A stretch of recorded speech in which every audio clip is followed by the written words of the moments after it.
16. See the hostility behind the friendly facade. The law of aggression. On the surface, the people around you appear so polite and civilized. But beneath the mask, they are all inevitably dealing with frustrations. They have a need to influence people and gain power over circumstances. Feeling blocked in their endeavors, they often try to assert themselves in manipulative ways that catch you by surprise. And then there are those whose need for power and impatience to obtain it are greater than others. They turn particularly aggressive, getting their way by intimidating people, being relentless and willing to do almost anything. You must transform yourself into a superior observer of people's unsatisfied aggressive desires, paying extra attention to the chronic aggressors and passive aggressors in our midst. You must recognize the signs, the past patterns of behavior, the obsessive need to control everything in their environment that indicate the dangerous types. They depend on making you emotional, afraid, angry, and unable to think straight. Do not give them this power. When it comes to your own aggressive energy, learn to tame and channel it for productive purposes, standing up for yourself, attacking problems with relentless energy, realizing great ambitions. The sophisticated aggressor. In late 1857, Maurice B. Clark, a 28-year-old Englishman living in Cleveland, Ohio, made the most important decision yet in his young life. He would quit his comfortable job as a high-level buyer and seller for a produce firm and start his own business in the same line. He had the ambition of becoming yet another new millionaire in this bustling city, and he had nothing but confidence in his powers to get there. He was a born hustler with a nose for making money. Clark had fled England some 10 years earlier, fearing imminent arrest for having struck his employer and knocked him unconscious. He always had a bit of a temper. He had emigrated to the United States, traveled west from New York, landed all kinds of odd jobs, and then ended up in Cleveland, where he quickly rose through the ranks of merchants. Cleveland was something of a boomtown, located on a river in Lake Erie and serving as a key transportation hub connecting the east to the west. There would never be a better time for Clark to push his way forward and make a fortune. There was only one problem: he did not have enough money to start the business. He would need a collaborator with some capital.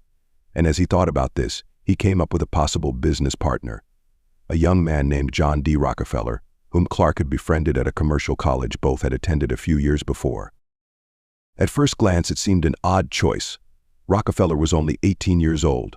He was working as a bookkeeper at a fairly large produce shipping firm named Hewitt & Tuttle, and he was in so many ways the polar opposite of Clark. Clark loved to live well, with a taste for fine things, gambling, and then the ladies. He was feisty and combative. Rockefeller was fiercely religious, unusually sober and mild-mannered for his age.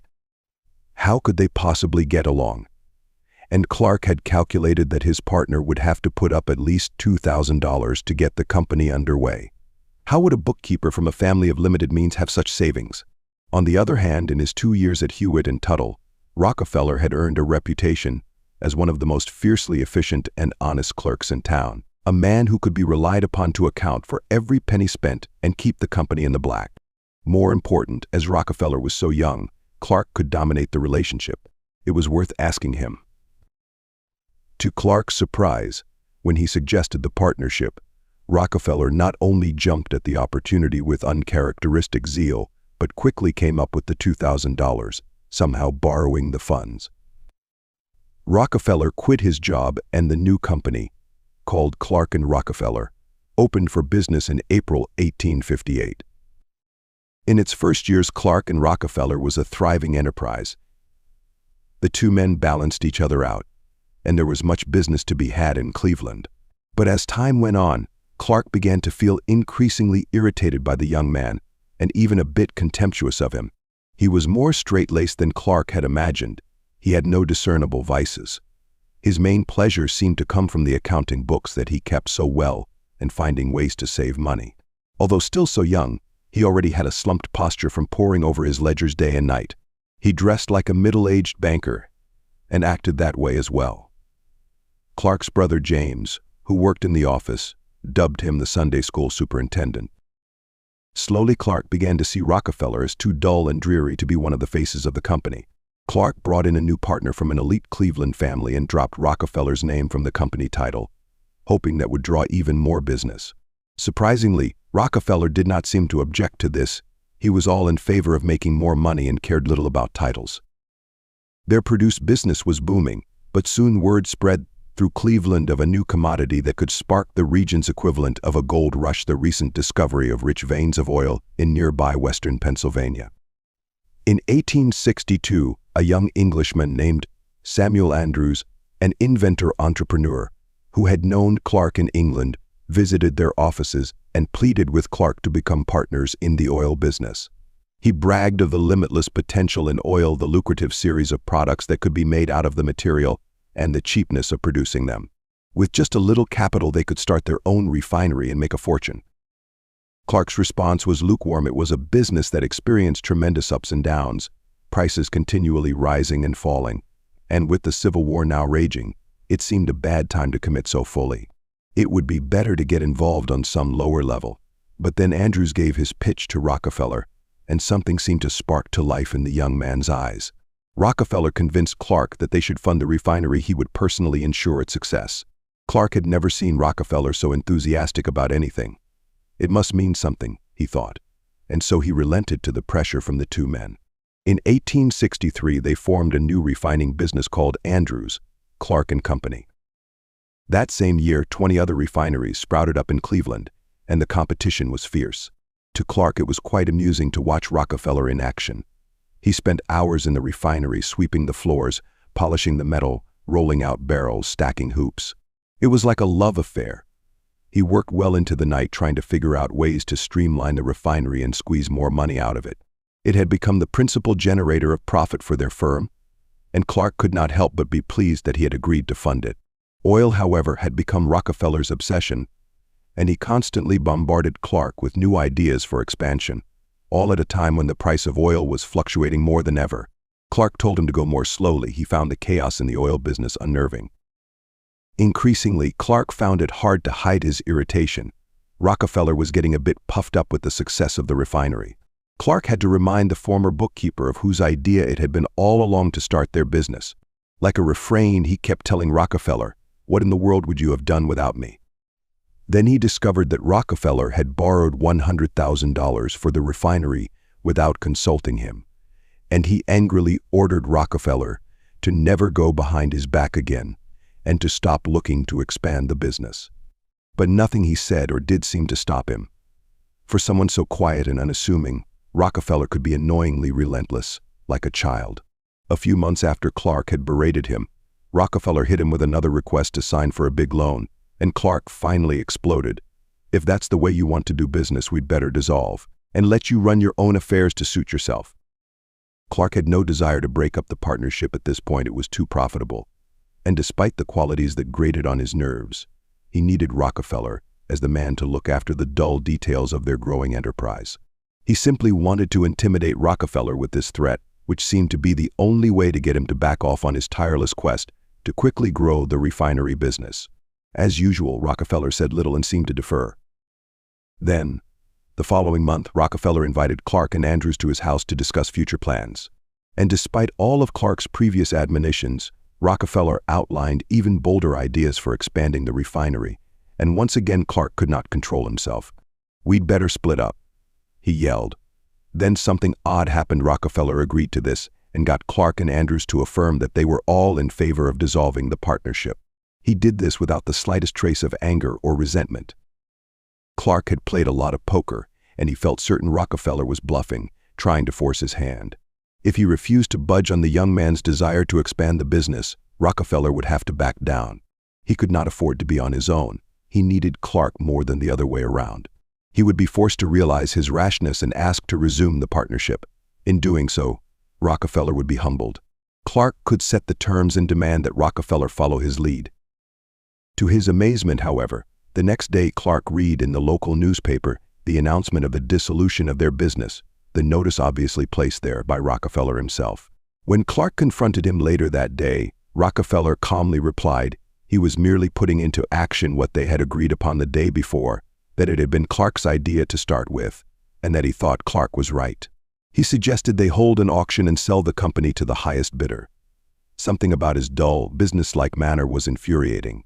At this point, agreeing to the auction was not the worst option. Clark would outbid him, and be rid of this insufferable upstart once and for all.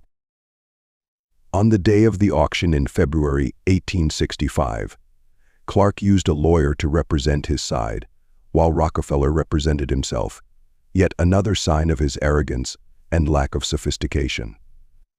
The price kept ticking upward, and finally Rockefeller bid $72,500, a rather ridiculous and shocking price to pay, a sum that Clark could not possibly afford. How would Rockefeller have so much money, and how could he possibly run this business without Clark? He clearly had lost any business sense that he had had. If that was what he was willing to pay, and he had the funds, let him have it, and good riddance. As part of the sale, Rockefeller got the refinery but had to let go of the produce business with no compensation. Clark was more than satisfied, although it bothered him that Andrews had decided to go along with Rockefeller and remain his partner. In the months to come, however, Maurice Clark began to reassess what had happened. He started to have the uneasy feeling that Rockefeller had been planning this for months, perhaps more than a year. Rockefeller must have courted bankers and secured bank loans well before the auction to be able to afford the high price. He must have also secured Andrews to his side in advance. He could detect a gloating look in Rockefeller's eye the day the refinery became his, something he had never seen before in the sober young man. Was that quiet and dull appearance of his merely an act? As the years revealed the immense wealth Rockefeller would accumulate through this first move, Clark could not help but entertain the thought he had somehow been played. Colonel Oliver H. Payne was the equivalent of Cleveland aristocracy. He came from an illustrious family that included one of the founders of the city itself. He had attended Yale University and had become a decorated Civil War hero, and after the war he had started several successful business enterprises. He had one of the finest mansions in town on Euclid Avenue, nicknamed Millionaire's Row. But he had larger ambitions, perhaps politics. He thought of himself as presidential material. One of his thriving businesses was a refinery, which was the second biggest in town. But toward the end of 1871, Payne began to hear strange rumors of some kind of agreement between a few refinery owners and the largest railroads. The railroads would lower their rates for the particular refineries that had joined this secret organization in exchange for a guaranteed volume of traffic. Those outside this organization would find their rates rising, making business difficult if not impossible. And the chief refinery owner, and the only one in Cleveland, behind this agreement was apparently none other than John D. Rockefeller. Rockefeller had expanded to 2 refineries in Cleveland and had renamed the company Standard Oil. Standard Oil was now the country's largest refining business, but the competition remained stiff, even within Cleveland and its now 28 refineries, including those of Standard Oil. Because of this booming business, more and more millionaires had built their mansions on Euclid Avenue. But if Rockefeller controlled entry into this new organization, he could do great damage to his competitors. It was in the midst of these rumors that Rockefeller arranged for a very private meeting between him and Payne at a Cleveland bank. Payne knew Rockefeller well. They had been born 2 weeks apart, had gone to the same high school, and lived near each other on Euclid Avenue. He admired Rockefeller's business savvy but also feared him. Rockefeller was the kind of man who could not stand to lose in anything. If someone passed him by in a horse-drawn carriage, Rockefeller would have to whip his horses and overtake it. They worshipped in the same church. Payne knew he was a man of high principle, but he was also quite mysterious and secretive. In their meeting, Rockefeller confided in Payne. He was the first outsider to be told of the existence of this secret organization, to be called the Southern Improvement Company, SIC. Rockefeller claimed it was the railroads that had come up with the idea of the SIC to increase their profits, and that he had really had no choice but to enter into the agreement. He did not invite Payne to join the SIC. Instead, he offered to buy out Payne's refinery at a very nice price, to give Payne a hefty amount of Standard Oil stock that would certainly mint him a fortune, and to bring him in as a high-level executive with an illustrious title. He would make far more money this way than by trying to compete with Standard Oil. Rockefeller said all of this in the politest tone. He was going to keep expanding and bring some much-needed order to the anarchic oil industry. It was a crusade of his, and he was inviting Payne to be a fellow crusader from within Standard Oil. It was a compelling way to present his case, but Payne hesitated. He had moments of exasperation in dealing with this unpredictable business, but he had not thought of selling the refinery. It was all so sudden. Sensing his indecision, Rockefeller gave him a look of great sympathy and offered Payne the the chance to examine Standard Oil's ledgers, to convince him of the futility of resistance. Payne could hardly turn that down, and what he saw in a few short hours astounded him. Standard Oil had considerably higher profit margins than his own. Nobody had suspected to what extent Standard Oil was outpacing its rivals. For Payne it was enough, and he accepted Rockefeller's offer. News of the sale of Payne's refinery, as well as the growing rumors of the existence of the SIC, completely rattled the other refinery owners in town. With Payne's refinery in his pocket, Rockefeller was in a very strong position. Within weeks, J.W. Façade of Façade and Critchley, another major refinery in town, received a visit from Rockefeller. His pitch was ever so slightly more ominous than what he had delivered to Payne. The business was too unpredictable. Cleveland was farther away from the oil-producing towns, and the refiners had to pay more for crude oil to be shipped there. They were at a continual disadvantage. With the prices of oil continuing to fluctuate, many of them would go bust. Rockefeller was going to consolidate them and give Cleveland some leverage with the railroads. He was doing them all a favor, relieving them of the tremendous burdens of the business and giving them money before they went broke, which with the SIC was certain to happen. The price he offered for Façade's refinery was certainly less generous than what he had paid Payne, as were the shares and the position within Standard Oil that went along with the proposition, and Façade was quite reluctant to sell, but a glance at Standard Oil's books overwhelmed him, and he surrendered to Rockefeller's terms. Now more and more refinery owners received a visit from Rockefeller, and one after another succumbed to the pressure, since holding out put them in a weaker negotiating position. As the price Rockefeller offered for their refineries kept getting lower, one holdout owner was Isaac Hewitt, Rockefeller's former boss when he was a fledgling bookkeeper. Selling the refinery at such a low price could ruin Hewitt. He begged Rockefeller for mercy and to be left alone with his business. Rockefeller, ever gentle and polite, told him that he could not possibly compete with Standard Oil moving forward. "I have ways of making money you know nothing about," he explained. Hewitt sold his refinery for more than half the price he had wanted. By the middle of March, the existence of the SIC had become public, and the pressure had mounted for such an organization to be disbanded or suffer legal consequences. The railroads relented, and so did Rockefeller, who did not seem all that upset at this news. The matter was settled. The SIC disappeared. But in the months to come, some people in Cleveland began to wonder if all was not what it had appeared to be. The SIC had never really taken effect. It had remained just a rumor, and Standard Oil, it seemed, was the principal source of that rumor. In the meantime, Rockefeller had effected what had become known as the Cleveland Massacre in just a few months. He had bought out 20 of the 26 refineries outside his control. Many elegant mansions of former millionaires on Euclid Avenue were now being sold or boarded up, as Rockefeller had carefully knocked them out of the business. He had acted as if the railroads were calling all the shots with the SIC, but perhaps it had been the other way around. In the years to come, those in the railroad business began to greatly fear the growing power of Standard Oil. After the Cleveland Massacre, Rockefeller applied the same tactics to refineries in Pittsburgh, Philadelphia, and New York. His method was always the same, aiming first for the biggest refineries in the respective town, showing them his books, which were now even more impressive, getting a few big fish to surrender, and instilling panic in the others. Those who held out he would ruthlessly undersell and drive out of the market. By 1875, Rockefeller controlled all of the major refining centers in the United States and virtually monopolized the worldwide market for kerosene, the principal product used for lighting. Such power gave him far too much leverage over railroad rates, but to make matters worse, Rockefeller had begun to dominate the pipeline business, the other way of transporting oil. He built up a whole series of pipelines throughout Pennsylvania and had gained control of several railroads that helped ship the oil the rest of the way to the East Coast, giving him his own transportation networks.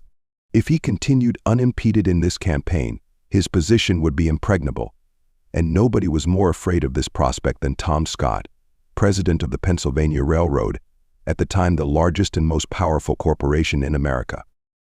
Scott had led a most distinguished life. During the Civil War, he had served as Lincoln's Assistant Secretary of War, in charge of ensuring the smooth functioning of the railroads and aiding the North's effort. As head of the Pennsylvania Railroad, he had ambitions of endlessly expanding the company's reach, but Rockefeller stood in the way, and it was time to do battle with Standard Oil. Scott had all the necessary resources to take on Rockefeller, and he had a plan. For the past few years, anticipating Rockefeller's maneuvers, he had built up his own enormous network of pipelines that would work in conjunction with his railroad to move oil to refineries.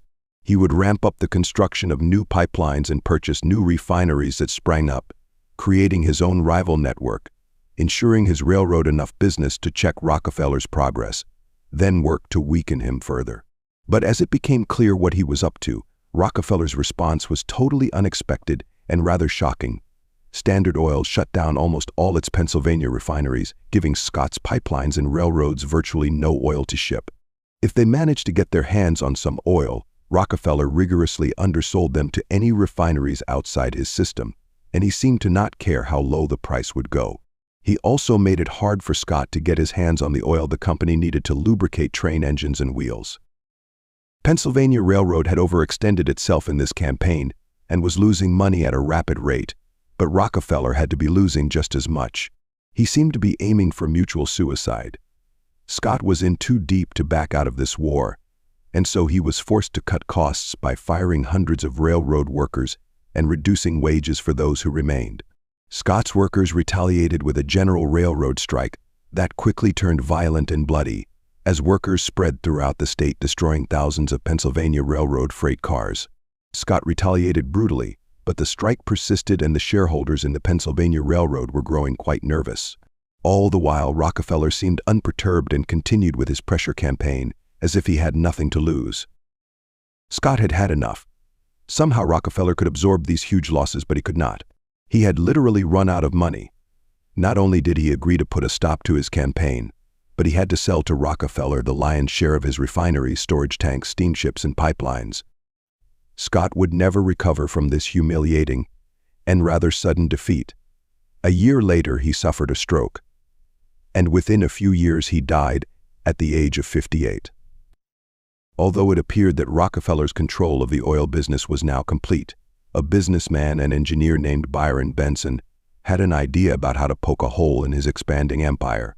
Rockefeller could call the shots with his immense resources, but he could not compete with technological progress. What gave Rockefeller an advantage was that pipelines were relatively short, at most 30 miles long. He could dominate by creating pipeline networks all across Pennsylvania and by controlling many of the railroads operating between the refineries and the pipelines. Even if someone had an independent pipeline, at some point he would depend on Standard Oil to transport the oil the rest of the way. What if, however, Benson could design something new, one long, continuous pipeline that would run from the oil fields of western Pennsylvania to the eastern seaboard? In that way, he could deliver oil directly to the few independent East Coast refineries that remained and guarantee low prices for them, bypassing Rockefeller's network. This would halt Rockefeller's momentum, and with more of these long-range pipelines, rivals to Standard Oil could begin to compete on fairer terms. It would not be easy. The pipeline would require some novel engineering to make the oil flow upward over the hills and mountains that would inevitably be in the way, but Benson had been working on this. And because Rockefeller had made so many enemies and so many feared his growing monopoly, Benson was able to raise very large sums of money from investors, more than enough to cover the high cost of building such a pipeline. Benson named his enterprise the Tidewater Pipeline Company, and in 1878 construction began. But almost immediately he had to deal with an insidious campaign to halt the work on the pipeline. Benson depended on railroad tank cars to transport the heavy materials to the construction site, but it seemed that over the years Rockefeller had bought up the lion's share of such cars and had virtually cornered the market. Wherever he turned to find tank cars, Benson ran into Standard Oil subsidiaries that controlled them. Benson had to find other means of moving the material, and this added to his costs and wasted valuable time. All of this only made him more determined to finish the job and outwit Rockefeller. This, however, was only the beginning.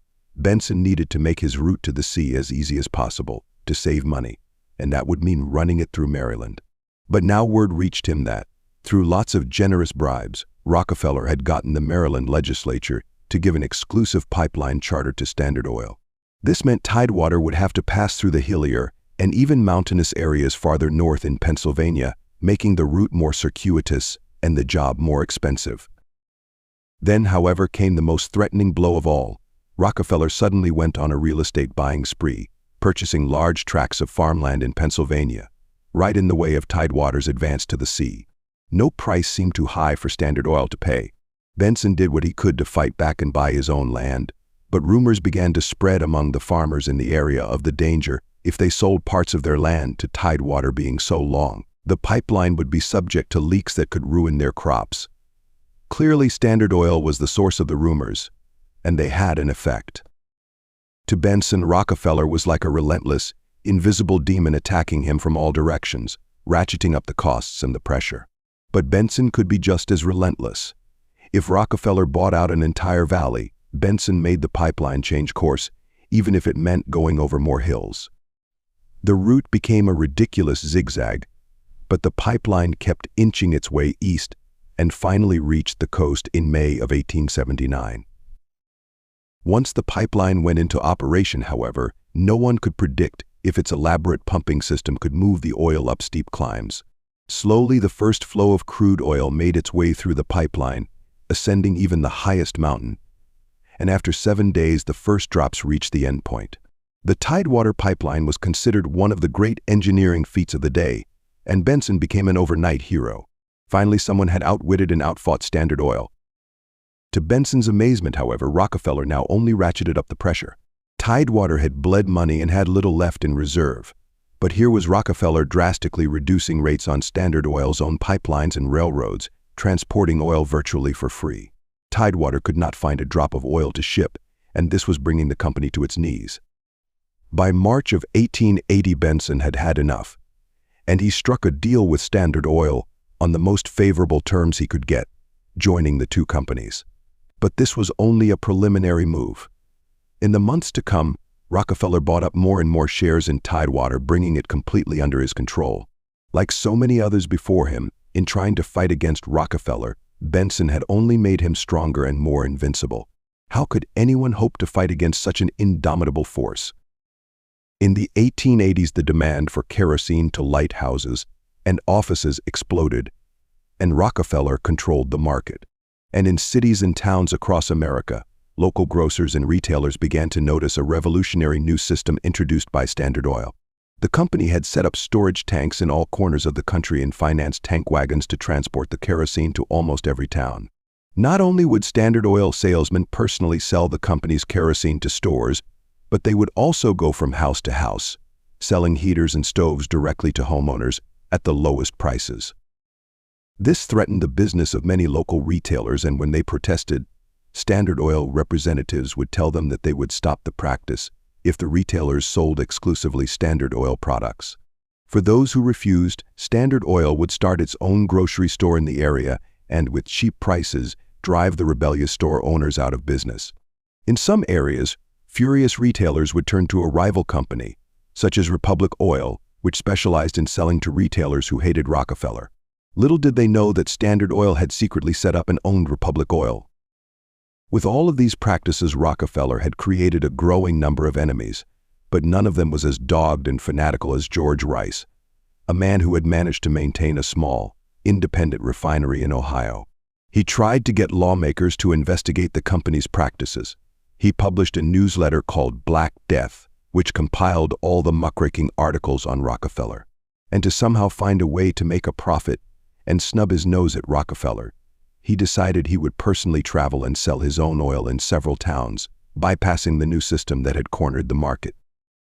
It was hard to imagine that Standard Oil could possibly care about him. The amount of oil he was trying to sell was minuscule, and his success was quite limited.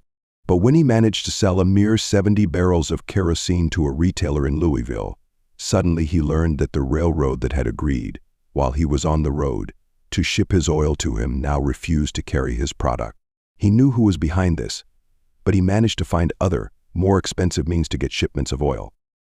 He moved to another town near Louisville, only to find Standard Oil salesmen there who had anticipated his presence and carefully kept underselling him. He found himself pushed to ever smaller towns farther south, but once again there were the Standard Oil men blocking his way, and soon he could not sell a drop of oil. It was as if they had spies everywhere and were tracking his progress. But more than anything, he felt the ubiquitous presence of Rockefeller himself, who clearly knew of his little campaign and was out to crush this tiniest of competitors at all costs. Finally realizing what he was truly up against, Rice gave up the fight and returned home. In the early 1900s, after Rockefeller had resigned as head of Standard Oil, he began to fascinate the American public. He was by far the wealthiest man in the world, the first billionaire on the planet, but the stories of the way he had conducted his battles and the monopoly he had forged made them wonder about his character. He was a notorious recluse, and few knew anything concrete about him. Then some among his many enemies initiated a series of court cases to break up the Standard Oil monopoly. Rockefeller was forced to testify, and to the public's amazement, he was not at all like the devil they had imagined. As one newspaper writer reported, he seems the embodiment of sweetness and light. His serenity could not be disturbed. At times his manner was mildly reproachful, at others tenderly persuasive, but never did he betray an ill temper or vexation. As he emerged as the world's most generous philanthropist, and as the public came to appreciate the cheap oil he provided, they changed their opinion of him. After all, as the major shareholder in Standard Oil, he had immense influence, and he had agreed to the breakup of the Standard Oil monopoly. Little did they know that behind the scenes he operated as he always had done, finding loopholes in the law, keeping the monopoly together through secret agreements, and maintaining his control. He would not allow anyone to block his path, and certainly not the government. Interpretation.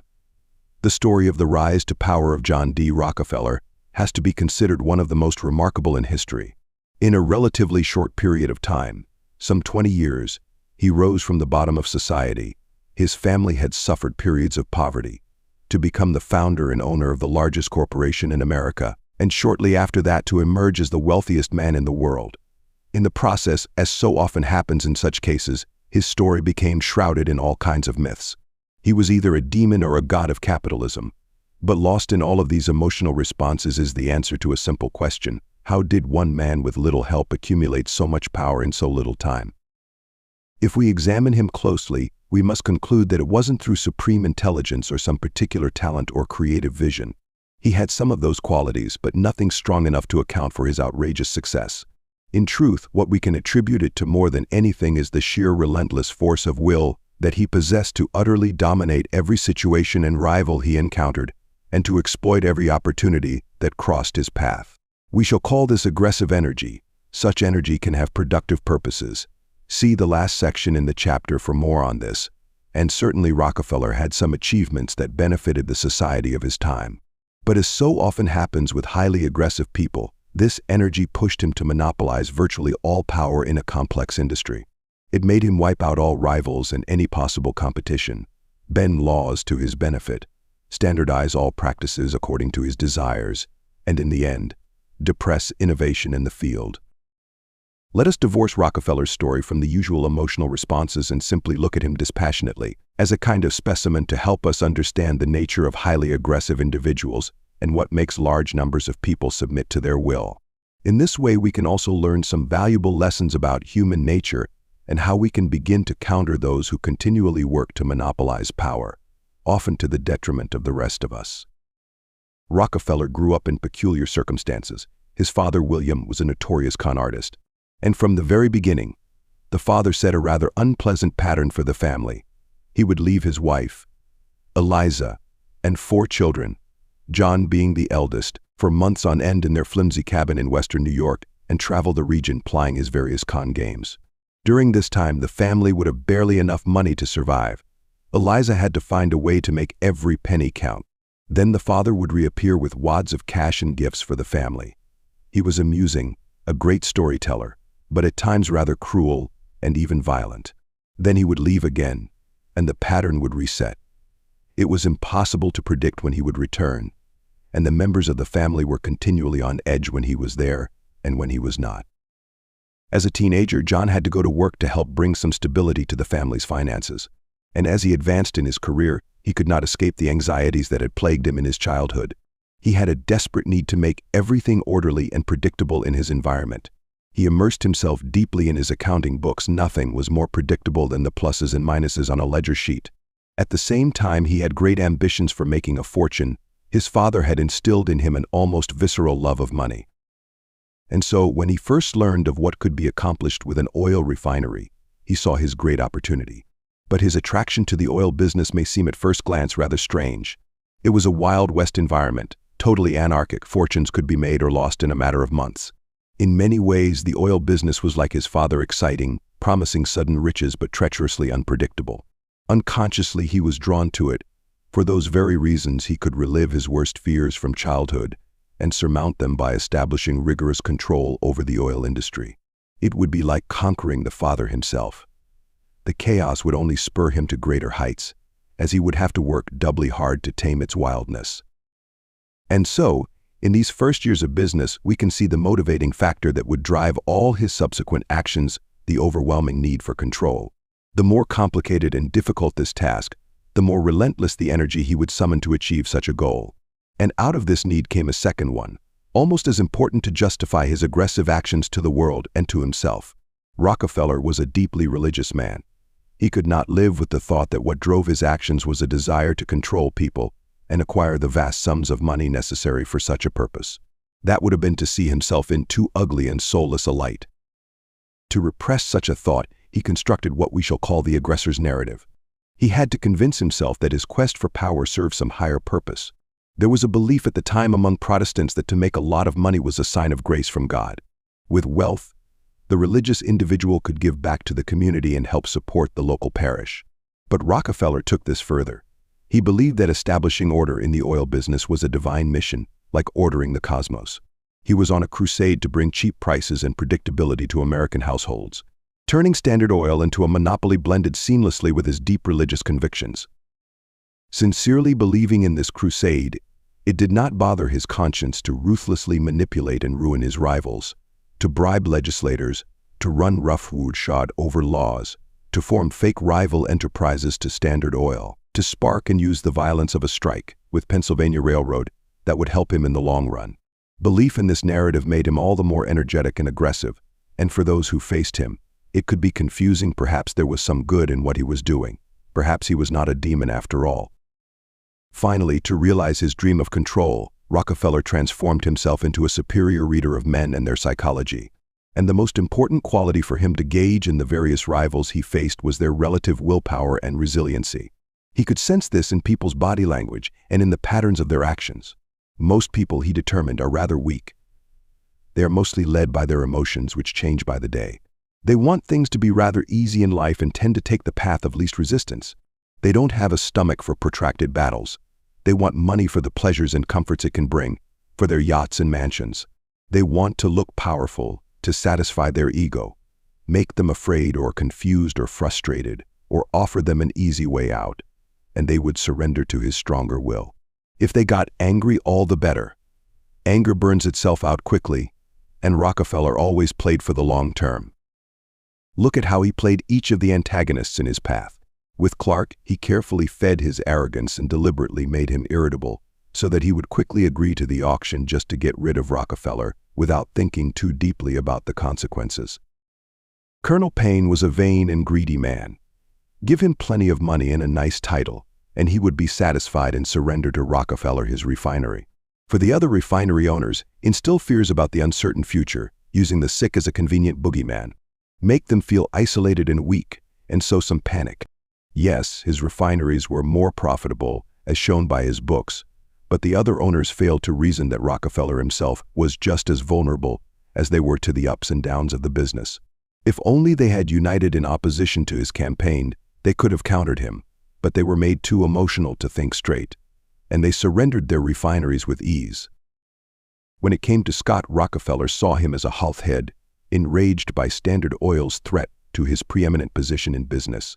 Rockefeller welcomed the war with Scott and prepared for it by amassing vast amounts of cash. He would simply outlast him. And the angrier he made Scott with his unorthodox tactics, the more imprudent and rash Scott became, going so far as to try to crush the railroad strike, which only made his position weaker. With Benson, Rockefeller recognized the type, the man enamored with his own brilliance and wanting attention as the first one to defeat Standard Oil. Putting up obstacles in his path would only make him try harder while weakening his finances. It would be simple to buy him off in the end when he had grown tired of Rockefeller's relentless pressure. As an extra measure, Rockefeller would always strategize to make his opponents feel rushed and impatient. Clark had only one day to plan for the auction. The refinery owners faced imminent doom in a few months unless they sold to him. Scott and Benson had to hurry up in their battles or face running out of money. This made them more emotional and less able to strategize. Understand, Rockefeller represents a type of individual that you will likely come across in your field. We shall call this type the sophisticated aggressor, as opposed to the primitive aggressor. Primitive aggressors have very short fuses. If someone triggers in them feelings of inferiority or weakness, they explode. They lack any self-control, and so they tend to not get very far in life, inevitably bullying and hurting too many people. Sophisticated aggressors are much trickier. They rise to top positions and can stay there because they know how to cloak their maneuvers to present a distracting facade and to play upon people's emotions. They know that most people do not like confrontation or long struggles, and so they can intimidate or wear people down. They depend on our docility as much as on their own aggression. The sophisticated aggressors that you encounter do not have to be as spectacularly successful as a Rockefeller. They can be your boss, a rival, or even a scheming colleague on the way up. You can recognize them by one simple sign: they get to where they're going primarily through their aggressive energy, not through their particular talents. They value amassing power more than the quality of their work. They do whatever is necessary to secure their position and crush any kind of competition or challenge. They do not like to share power. In dealing with this type, you will tend to become angry or fearful, enlarging their presence and playing into their hands. You obsess over their evil character and fail to pay close attention to what they are actually up to. What you often end up surrendering to is the appearance or illusion of strength that they project, their aggressive reputation. The way to handle them is to lower the emotional temperature. Start by looking at the individual, not the myth or legend. Understand their primary motivation to gain control over the environment and the people around them. As with Rockefeller, this need for control covers up vast layers of anxieties and insecurities. You must see the frightened child within, terrified by anything unpredictable.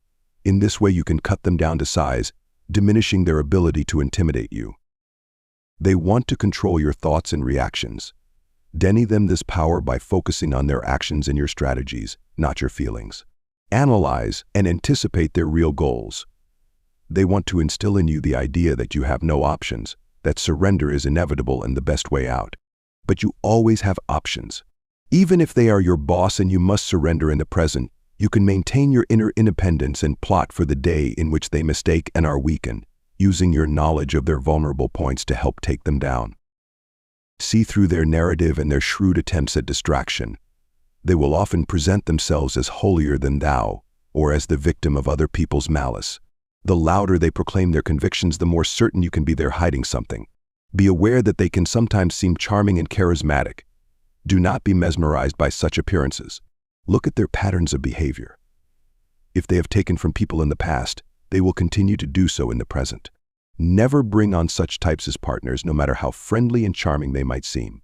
They like to piggyback on your hard work, then wrest control. Your realistic appraisal of their actual strength and their aggressive intentions is your best defense. When it comes to taking action against aggressors, you must be as sophisticated and crafty as they are. Do not try to fight with them directly. They are too relentless, and they usually have enough power to overwhelm you in direct confrontation. You must outwit them, finding unexpected angles of attack. Threaten to expose the hypocrisy in their narrative or the past dirty deeds they have tried to keep hidden from the public. Make it seem that a battle with you will be costlier than they had imagined, that you are also willing to play a little dirty, but only in defense. If you are particularly clever, appear relatively weak and exposed, baiting them into a rash attack that you have prepared for. Often the wisest strategy is to band together with others who have suffered at their hands, creating strength and leverage in numbers. Keep in mind that aggressors often get their way because you fear that in fighting them, you have too much to lose in the present. But you must calculate instead what you have to lose in the long-term, decreasing options for power and expansion in your own field. Once they assume a dominating position, your own dignity and sense of self-worth by not standing up to them. Surrender and docility can become a habit with devastating consequences for your well-being. Use the existence of aggressors as a spur to your own fighting spirit and to build your own confidence. Standing up to and outwitting aggressors can be one of the most satisfying and ennobling experiences we humans can have. Men are not gentle, friendly creatures wishing for love, who simply defend themselves if attacked. A powerful desire for aggression has to be reckoned as part of their endowment. Sigmund Freud. Keys to Human Nature. We like to think of ourselves as relatively peaceful and agreeable members of society. We are social animals to the core, and we need to convince ourselves that we are loyal to and cooperative with the communities we belong to. But on occasion, all of us have acted in ways that go against this self-opinion. Perhaps it came in a moment when we felt that our job security was threatened, or that someone was blocking our career advancement. Or perhaps we believed we were not getting the attention and recognition that we deserved for our work. Or maybe it came in a moment of financial insecurity. Or perhaps it occurred in an intimate relationship in which we felt particularly frustrated in our attempt to get the other to change his or her behavior, or we sensed that he or she was going to abandon us. Out of frustration, anger, insecurity, fear, or impatience, we suddenly found ourselves becoming unusually assertive. We did something a bit extreme to hold on to our job. We tried to push a colleague out of our way. We reached for some dubious scheme to secure easy and fast money. We went too far in trying to get attention. We turned belligerent and controlling with our partner. We became vindictive and attacked someone on social media. In such moments, we crossed a line and became aggressive. Most often, when we act this way, we rationalize our behavior to ourselves and to others. We had no choice. We felt threatened. We were being treated unfairly. People were being unresponsive and harming us. We did not start it. In this way, we are able to maintain our self-opinion as the peaceful creatures we imagine ourselves to be. Although we will rarely notice this, we can also observe a subtler example of our aggressive tendencies coming to the fore. When we face intimidating types who are more aggressive than we are, we often find ourselves acting more submissive than usual, and maybe a bit sycophantic if they have power. But when we face people clearly weaker and meeker than us, often the lion in us unconsciously emerges. Perhaps we decide to help them, but mixed in with this is a feeling of contempt and superiority. We become rather aggressive in trying to help them, ordering their life, being forceful with our advice. Or if we have little sympathy for them, we might feel compelled to use them in some way for our own purposes, and maybe push them around. All of this occurs unconsciously. We generally do not experience this as aggressiveness, but nonetheless, as we compare our inner strength with others, we cannot help but lower and raise our aggression level. We can notice this split between what we think of ourselves and how we actually act at times in the behavior of our friends, colleagues, and those in the news. In our workplace, inevitably certain people push their way forward and grab more power. Perhaps they take credit for our work, or steal our ideas, or push us off a project, or ally themselves rather vigorously with those in power. We can see on social media the light people take in feeling outraged, in attacking and bringing down others. We can see the energy with which the press exposes the slightest flaw in those in power, and the feeding frenzy that ensues. We can observe the rampant violence in our films and games, all masquerading as entertainment, and all the while nobody admits to being aggressive.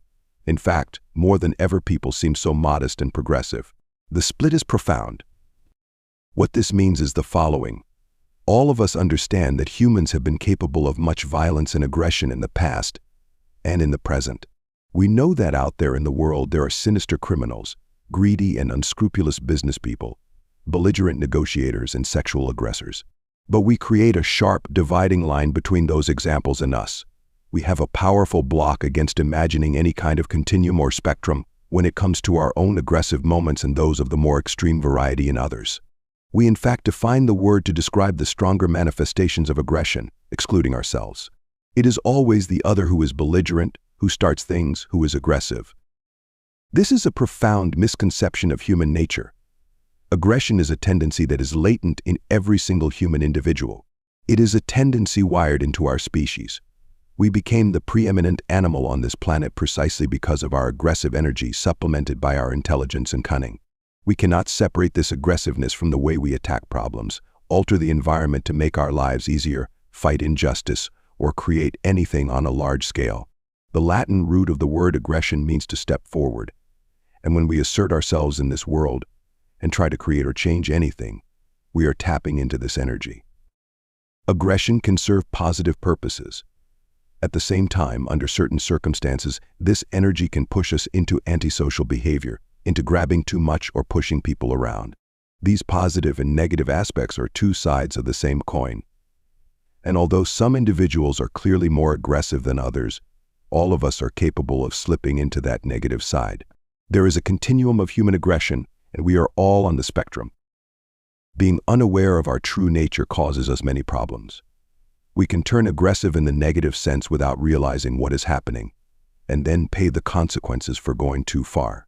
Or feeling uncomfortable with our own assertive impulses and knowing the trouble they can stir, we might try to repress our aggressiveness and appear to be paragons of humility and goodness, only to become more passive-aggressive in our behavior. This energy cannot be denied or repressed. It will emerge in some way. But with awareness, we can begin to control and channel it for productive and positive purposes.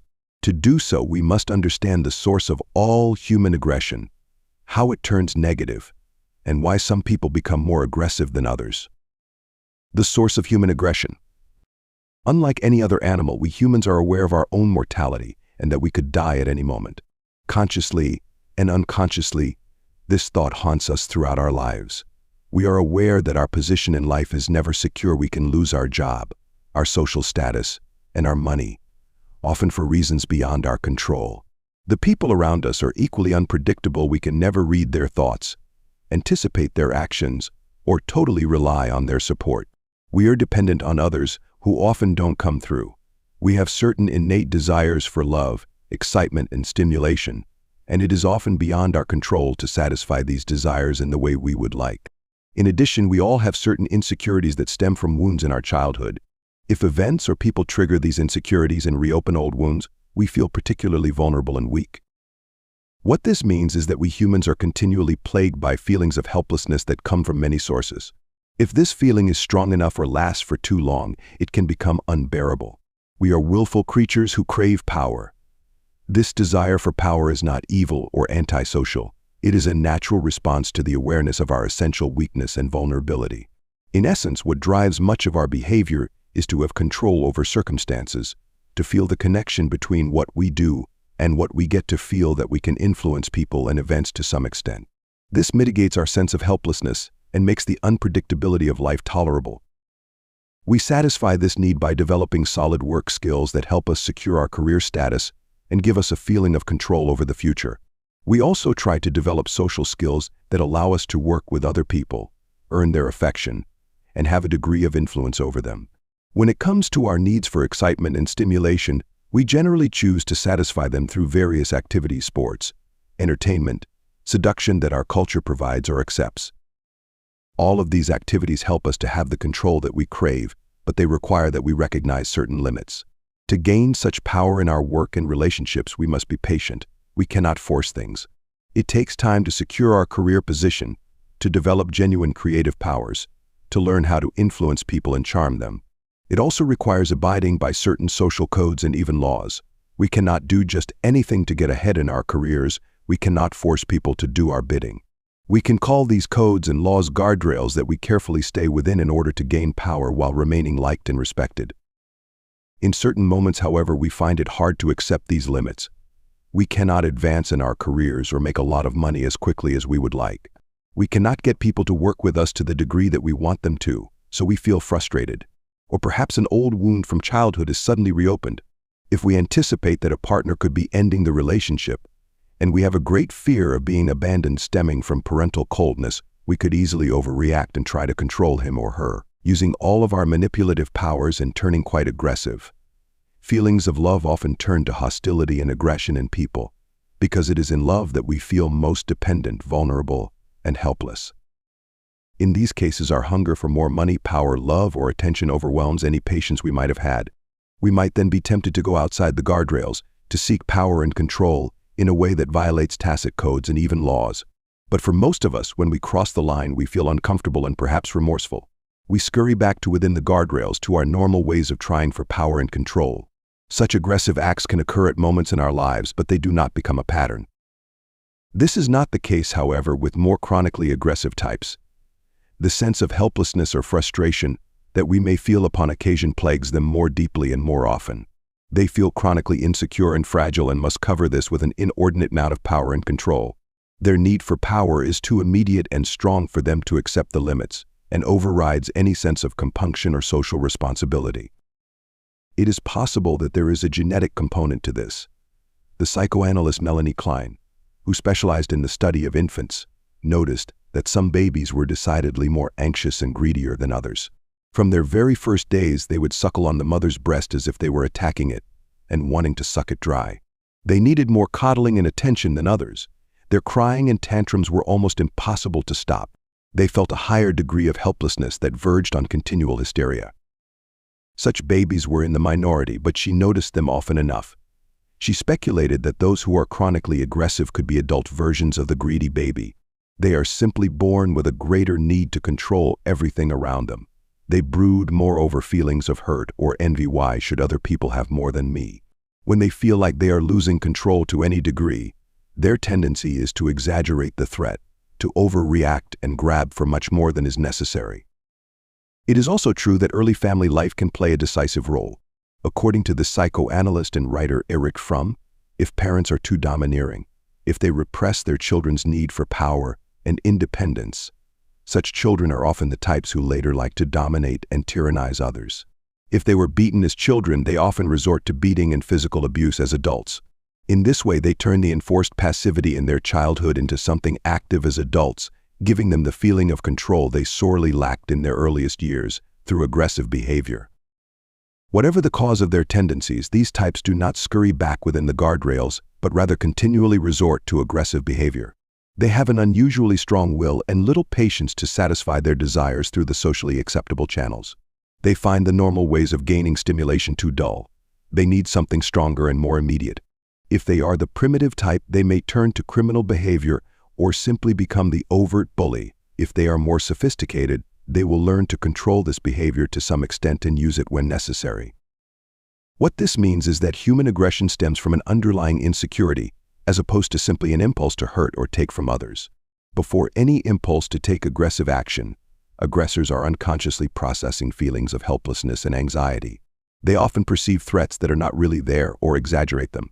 They take action to preempt the perceived attack of another, or to grab for things in order to dominate a situation they feel may elude their control.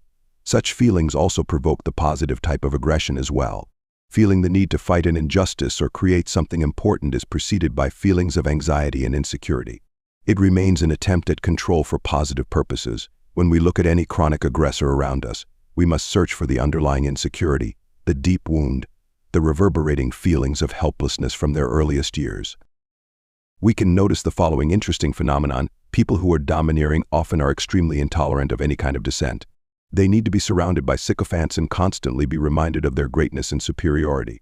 If such types have political power, they work to tamp down any negative publicity and control what people say about them.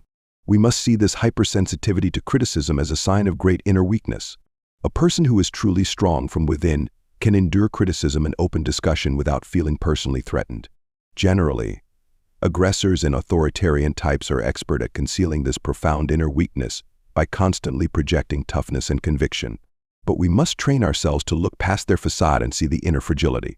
This can greatly help us control any feelings of fear or intimidation, which aggressors love to stimulate.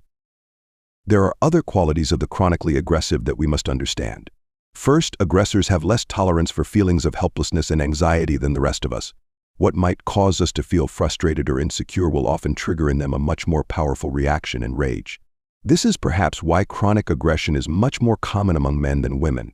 Men find it harder to manage feelings of dependency and helplessness, something psychologists have noted in male infants. Men are generally more insecure about their status in the work world and elsewhere. They have a greater need to continually assert themselves and gauge their effect on others. Their self-esteem is tied to feelings of power, control, and respect for their opinions. And so it often takes less to trigger the aggressive response in men. In any event, we must always be aware that the chronic aggressor is more thin-skinned than we are, and if we know we are dealing with this type, we must be particularly careful to not inadvertently trigger their rage response by challenging their self-esteem or criticizing them. Another common aspect of aggressive behavior is that it can easily become an addiction. In acting out their desires in an overt and immediate way, in getting the best of people through their maneuvers, aggressors receive a jolt of adrenaline that can become addictive. They feel stimulated and excited, and the more socially acceptable ways of relieving boredom can seem tepid in comparison. Certainly the thrill of getting easy money, whether as Wall Street brokers peddling dubious investments or as criminals stealing what they can, has an immensely addictive quality. At first glance, this might seem self-destructive, as each aggressive outburst creates more enemies and unintended consequences. But aggressors are often adept at upping the ante with even more intimidating behavior, so that few will challenge them. This often leads to the phenomenon of the aggressor's trap. The more power they get, and the larger their empire, the more points of vulnerability they create. They have more rivals and enemies to worry about.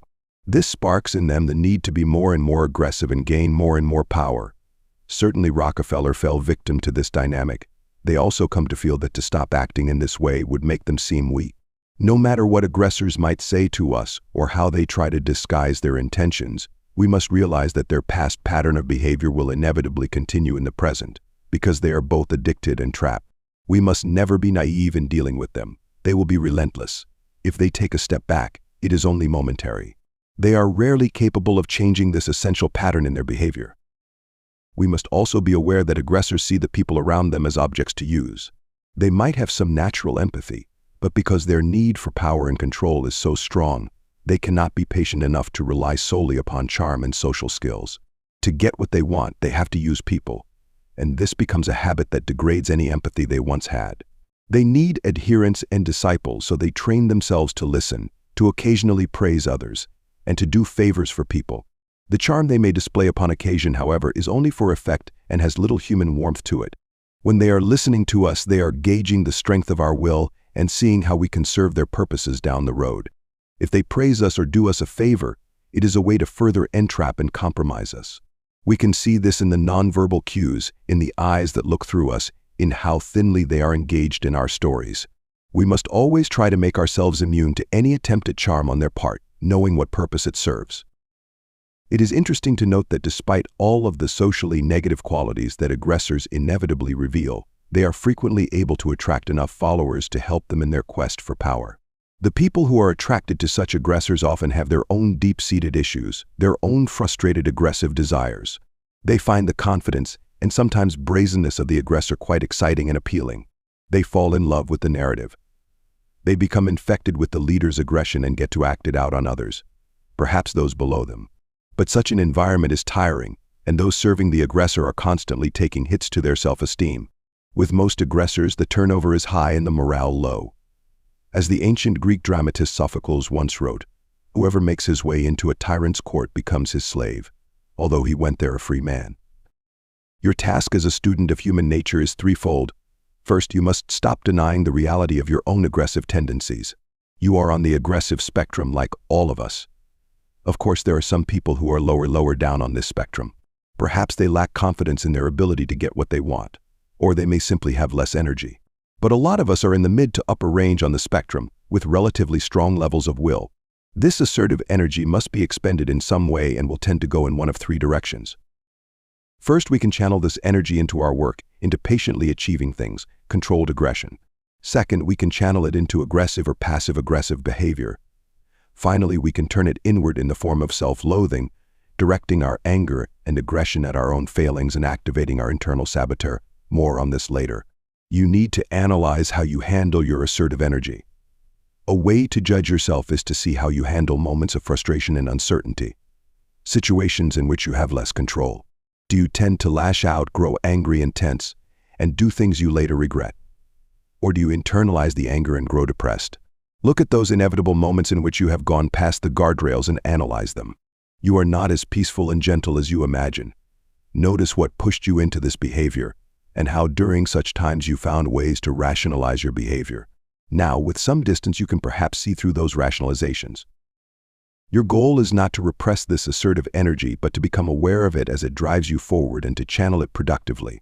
You need to admit to yourself that you have a deep desire to have an effect on people, to have power, and to realize this you must develop higher social and technical skills, must become more patient and resilient. You need to discipline and tame your natural assertive energy. This is what we shall call controlled aggression, and it will lead to accomplishing great things. For more on this, see the last section of this chapter. Your second task is to make yourself a master observer of aggression in the people around you. When you look at your work world, for instance, imagine that you can visualize the continual war between people's different levels of will and all of the intersecting arrows of such conflicts. Those who are more assertive seem to rise to the top, but they inevitably display signs of submission to those higher up. It is not much different from the hierarchies we can observe among chimpanzees. If you stop focusing on people's words and the facade they present, and concentrate on their actions and their nonverbal cues, you can almost sense the level of aggressiveness they emanate. In looking at this phenomenon, it is important that you be tolerant of people. We have all crossed the line at some point and turned more aggressive than usual, often because of circumstances. When it comes to those who are powerful and successful, it is impossible in this world to reach such heights without higher levels of aggression and some manipulation. For accomplishing great things, we can forgive them their occasional harsh insults. What you need to determine is whether you are dealing with chronic aggressors, people who cannot tolerate criticism or being challenged on any level, whose desire for control is excessive, and who will swallow you up in their relentless quest to have more.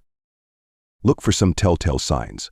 First, if they have an unusually high number of enemies whom they have accumulated over the years, there must be a good reason, and not the one they tell you. Pay close attention to how they justify their actions in the world. Aggressors will tend to present themselves as crusaders, as some form of genius who cannot help the way they behave. They are creating great art, they say, or helping the little man. People who get in their way are infidels and evil. They will claim, as Rockefeller did, that no one has been criticized or investigated as much as they have. They are the victims, not the aggressors. The louder and more extreme their narrative, the more you can be certain you are dealing with chronic aggressors. Focus on their actions, their past patterns of behavior, much more than anything they say. You can look for subtler signs as well. Chronic aggressors often have obsessive personalities. Having meticulous habits and creating a completely predictable environment is their way of holding control. Obsessing over an object or a person indicates a desire to swallow it whole. Also pay attention to the nonverbal cues. We saw with Rockefeller that he could not stand to be passed by anyone in the street. The aggressor type will show such physical obsessions always front and center. In any event, the earlier you can spot the signs, the better. Once you realize you are dealing with this type, you must use every ounce of your energy to disengage mentally, to gain control of your emotional response. Often what happens when you face aggressors is that you initially feel mesmerized and even paralyzed to some extent, as if in the presence of a snake. Then, as you process what they have done, you become emotional, angry, outraged, frightened. Once you are in that state, they find it easy to keep you reacting and not thinking. Your anger doesn't lead to anything productive, but rather melts into bitterness and frustration over time. Your only answer is to find a way to detach from their spell bit by bit. See through their maneuvers, contemplate the underlying weakness that propels them, cut them down to size. Always focus on their goals, what they are really after, and not the distractions they set up. If battle with them is inevitable, never engage in direct confrontation or challenge them in an overt way. If they are the sophisticated type, they will use all their cunning to ruin you, and they can be relentless. You must always fight them indirectly. Look for the vulnerabilities they are inevitably covering up. This could be their dubious reputation, some particularly dirty actions in the past they have managed to keep secret. Poke holes in their narrative. Through exposure of what they want to keep hidden, you have a powerful weapon to scare them out of attacking you. Remember that their greatest fear is to lose control. Think of what act of yours could frighten them by setting off a chain reaction of events that might spin out of control. Make the easy victory they are counting on with you suddenly seem more expensive. Aggressors generally have the advantage that they are willing to go outside the guardrails more often and more widely in fighting you. This gives them more options, more dirty maneuvers they can surprise you with. In negotiations, they will hit you with some last-minute change to what they had agreed upon, violating all rules, but knowing you will give in because you have come this far and don't want to blow it up. They will spread rumors and disinformation to muddy the waters and make you seem as dubious as they are. You must try to anticipate these manipulations and rob aggressors of the element of surprise. And on occasion, you yourself must be willing to venture outside the guardrails as well, knowing this is a temporary and defensive measure. You can practice deception and distract them, appearing weaker than you are, baiting them into an attack that will make them look bad and for which you have prepared a crafty counterattack.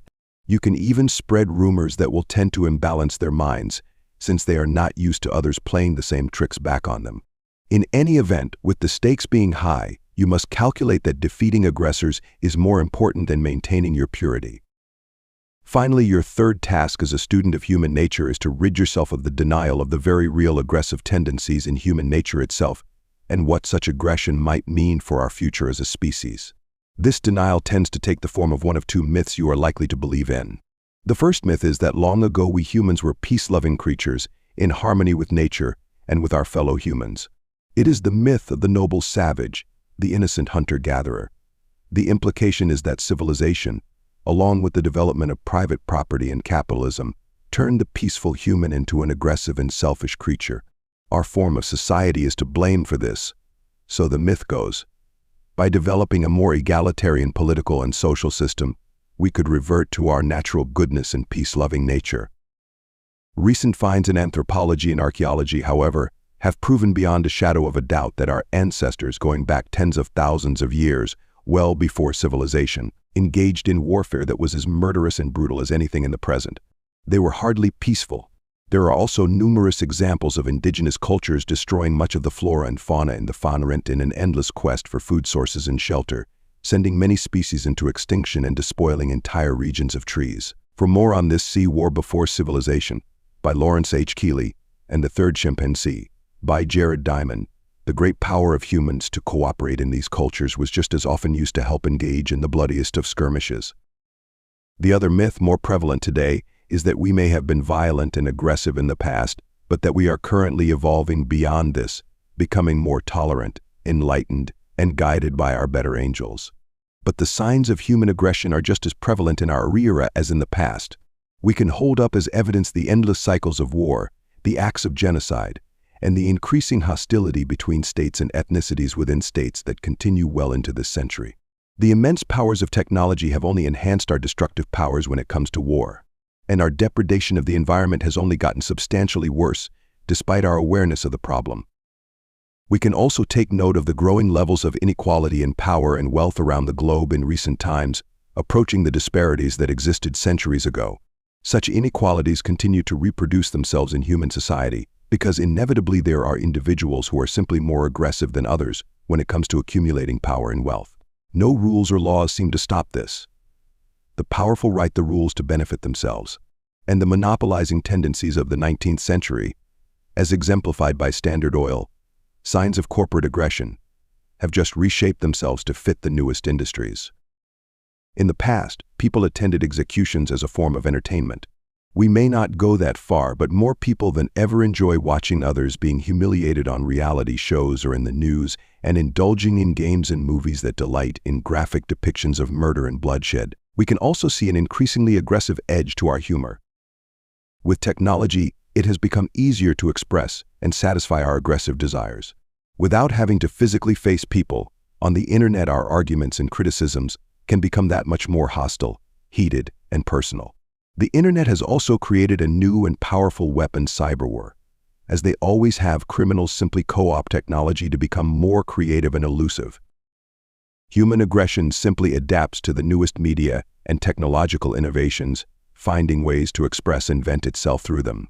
Whatever the new invention is in 100 years for communication, it will likely suffer the same fate. As Gustave Flaubert put it, speak of progress as much as you want. Even when you take out the cannons of a tiger and he can only eat gruel, his heart remains that of a carnivore.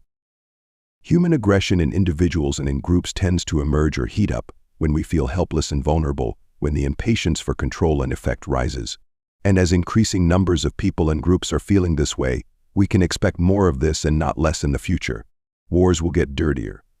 As insecurities rise, there will be more confrontations between political groups, between cultures, between generations, between men and women. And there will be even better and more sophisticated ways for humans to justify their aggression to themselves and to the world.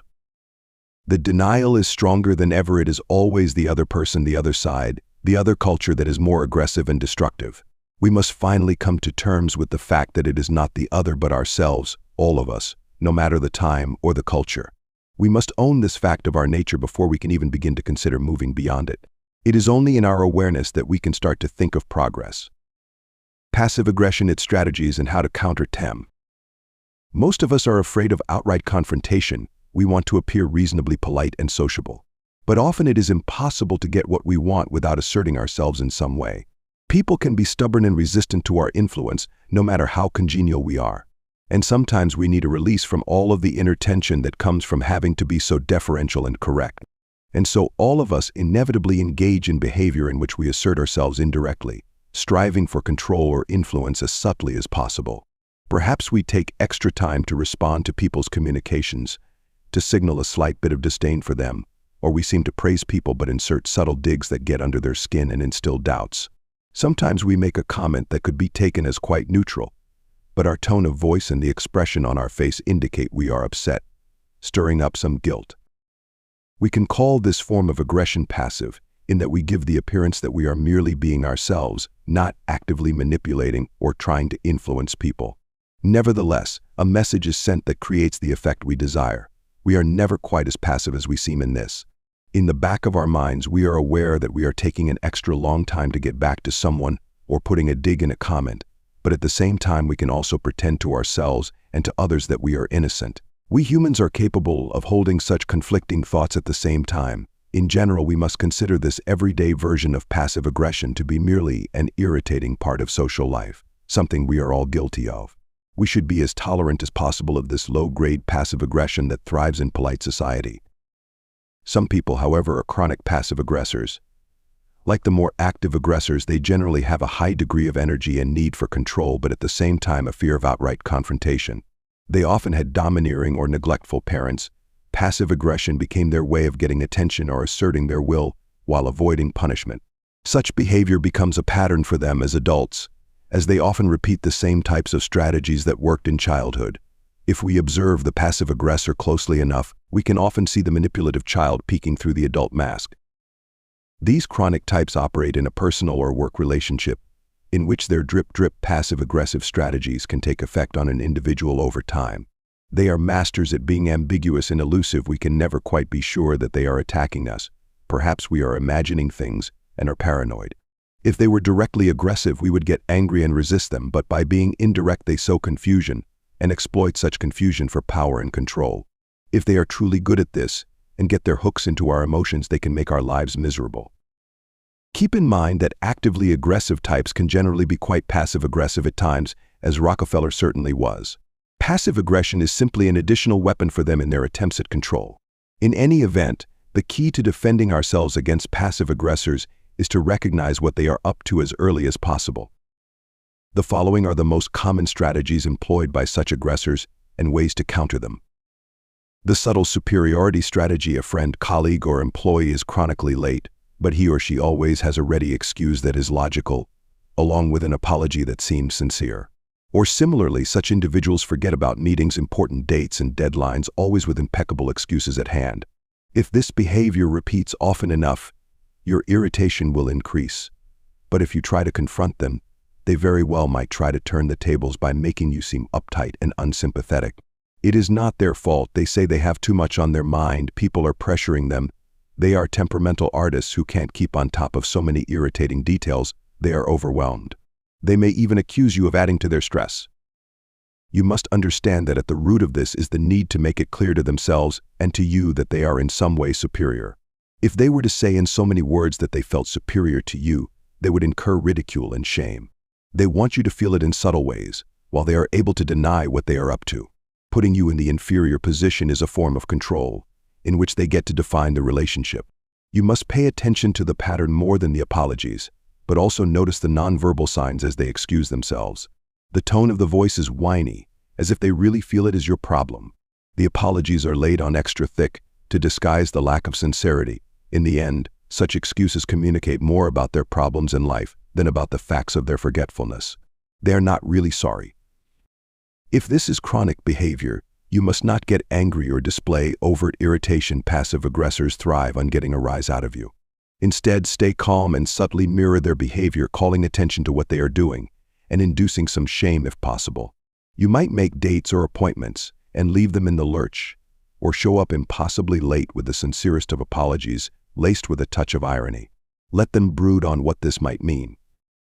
Earlier on in his career, when the renowned psychotherapist Milton Erickson was a medical professor at a university, he had to deal with a very smart student named Anne, who always showed up late to classes, then apologized profusely and very sincerely.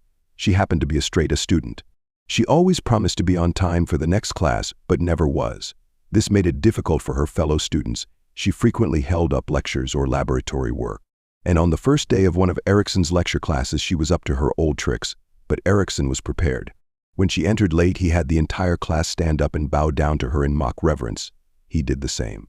Even after class, as she walked down the hall, the students continued their bowing. The message was clear: we see through you. And feeling embarrassed and ashamed, she stopped showing up late. If you are dealing with a boss or someone in a position of power who makes you wait, their assertion of superiority is not so subtle. The best you can do is keep as calm as possible, showing your own form of superiority by remaining patient and cool. The sympathy strategy: somehow the person you are dealing with is always the victim of irrational hostility, of unfair circumstances, of society in general. You notice with these types that they seem to relish the drama in their stories. No one else suffers as they do.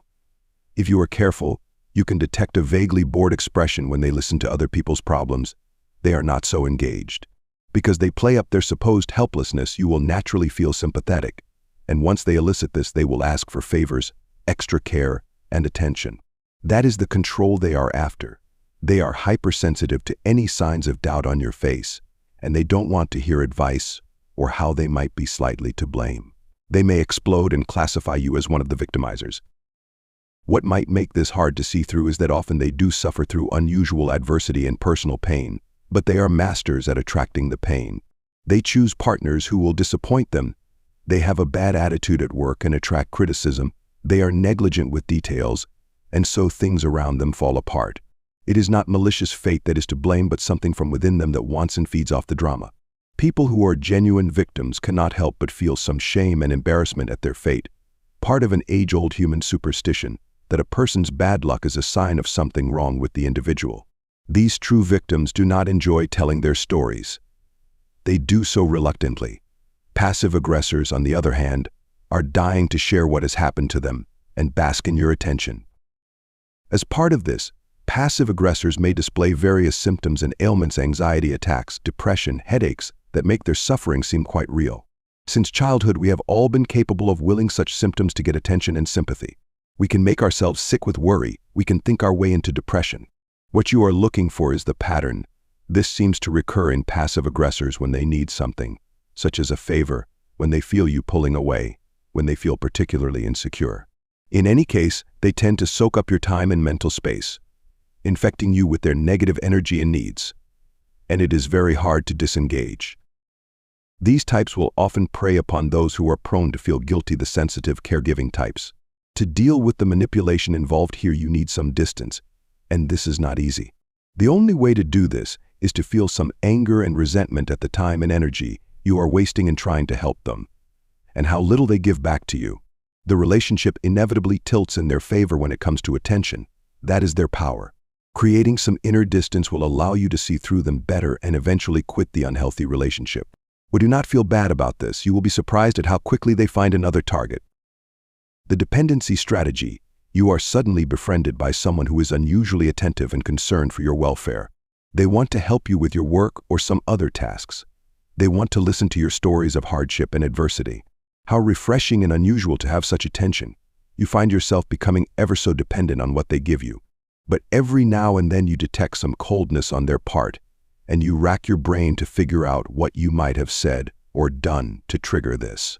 In fact, you can't really be sure if they're upset with you, but you find yourself trying to please them nonetheless.